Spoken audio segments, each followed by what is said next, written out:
ಒಂದಿನ ಶ್ರೀರಾಮಚಂದ್ರ ಪ್ರಭುಗಳು ತನ್ನ ಬಿಲ್ಲು ಬಾಣವನ್ನು ನದಿ ದಡದಲ್ಲಿಟ್ಟುಬಿಟ್ಟು ಸ್ನಾನಕ್ಕೆ ಹೋಗಿರ್ತಾರಂತೆ. ಸ್ನಾನ ಮಾಡ್ಕೊಂಡು ವಾಪಸ್ ಬಂದು ಅವರು ಆ ಬಿಲ್ಲು ಬಾಣನ ಎತ್ಕೊಳ್ಳೋದಕ್ಕೆ ಅಂತ ಹೋದಾಗ ನೋಡ್ತಾರೆ, ಒಂದು ಕಪ್ಪೆ ಮರಿ ಆ ಬಿಲ್ಲು ಬಾಣದ ಕೆಳಗೆ ಸಿಕ್ಕಾಕೊಂಡು ಅದಕ್ಕೆ ರಕ್ತಸ್ರಾವ ಆಗ್ತಾ ಇದೆ, ಅದು ಒದ್ದಾಡ್ತಾ ಇದೆಯಂತೆ ಬಿಡಿಸ್ಕೊಳ್ಳೋದಕ್ಕೆ. ಶ್ರೀರಾಮಚಂದ್ರ ಪ್ರಭುಗಳಿಗೆ ಮನಸ್ಸಿಗೆ ಭಾಳ ಬೇಜಾರಾಯಿತು. ಅವ್ರು ಆ ಕಪ್ಪೆ ಮರಿಗೆ ಹೇಳ್ತಾರಂತೆ, ನೀನು ಇಷ್ಟೆಲ್ಲ ಕಷ್ಟಪಡ್ತಾ ಇದೀಯಾ, ಒಂದೇ ಒಂದ್ಸಲ ರಾಮ ರಾಮ ಅಂತ ಕೂಗ್ಬಿಟ್ಟಿದ್ದಿದ್ರೆ ನಾನು ಬಂದು ನಿನ್ನ ಕಷ್ಟನ ಪರಿಹಾರ ಮಾಡ್ತಾ ಇದ್ನಲ್ಲ. ನನ್ನ ಇಡೀ ರಾಮರಾಜ್ಯದಲ್ಲಿ ಯಾರಿಗೆ ಏನೇ ಕಷ್ಟ ಬಂದರೂ ಅವ್ರು ರಾಮ ಅಂತ ಕೂಗ್ತಾರೆ, ಅವರ ಕಷ್ಟವನ್ನು ಪರಿಹಾರ ಮಾಡ್ತೀನಿ ನಾನು. ಹೀಗಿರುವಾಗ ನಿನಗೆ ಈ ವಿಷಯ ಗೊತ್ತಿಲ್ವಾ ಅಂತ ಕೇಳ್ತಾರೆ. ಆಗ ಆ ಕಪ್ಪೆ ಹೇಳುತ್ತೆ, ಇಲ್ಲ, ಯಾರೇ ಕಷ್ಟ ಕೊಟ್ಟರು, ಯಾರಿಂದಾನೇ ನನಗೆ ನೋವಾದರೂ ನಾನು ರಾಮ ರಾಮ ಅಂತ ಕೂಗ್ತಾ ಇದ್ದೆ. ಯಾವುದೋ ಒಂದು ರೂಪದಲ್ಲಿ ಬಂದು ನೀವು ನನಗೆ ಅದನ್ನು ಪರಿಹಾರ ಮಾಡ್ಕೊಳ್ತಾ ಇದ್ರಿ.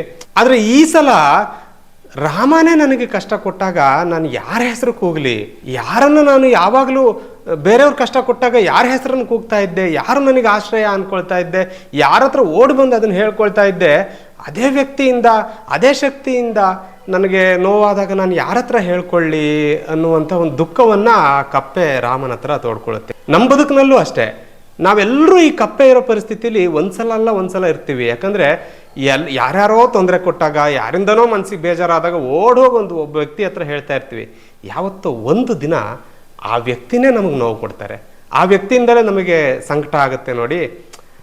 ಆಗ ಯಾರ ಹತ್ರ ಹೇಳ್ಕೋಬೇಕು? ಅದೊಂದು ಅಸಹಾಯಕ ಸ್ಥಿತಿ ಇದೆಯಲ್ಲ, ಅದನ್ನು ಎಲ್ಲರೂ, ಪ್ರತಿಯೊಬ್ಬರೂ ಜೀವನದಲ್ಲಿ ಒಂದಲ್ಲ ಒಂದು ದಿನ ಅನುಭವಿಸಿರ್ತಾರೆ.